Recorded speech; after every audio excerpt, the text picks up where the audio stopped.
La famille, j'espère que yéen a ngi ci jàmm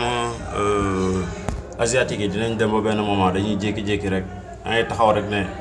courant installé kër gi courant installé kër gi yëpp nu muy gën a demee muy gën a yomb les asiatiques moom chapeau quoi mention spéciale waaw ñoom moom tout le temps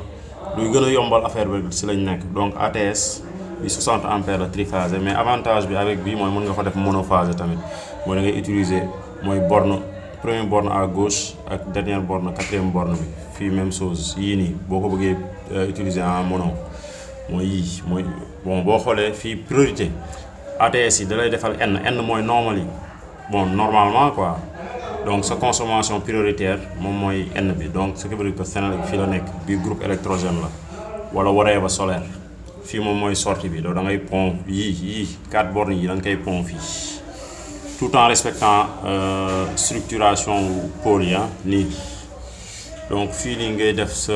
témoin lumineuse yi fii pour wane ne actuellement yaa ngi consommé Senelec wala groupe électrogène fii bu Senelec coupé témoin lumineuse bi fay ATS bi day tourner automatiquement après beneen témoin lumineuse bi tàq donc c'est vraiment pratique it's really easy dafa yomb donc entre Senelec fii entre groupe fii load boo ko déggee à chaque fois load moom mooy courant kër gi quoi fii donc fii déjà rek bi témoin la donc buy wane ne actuellement yaa ngi consommé Senelec bu amee anomalie day dem fii takk maanaam courant bu coupé groupe ñëw takk wala solaire fii la donc bu la neexee aussi nga def ko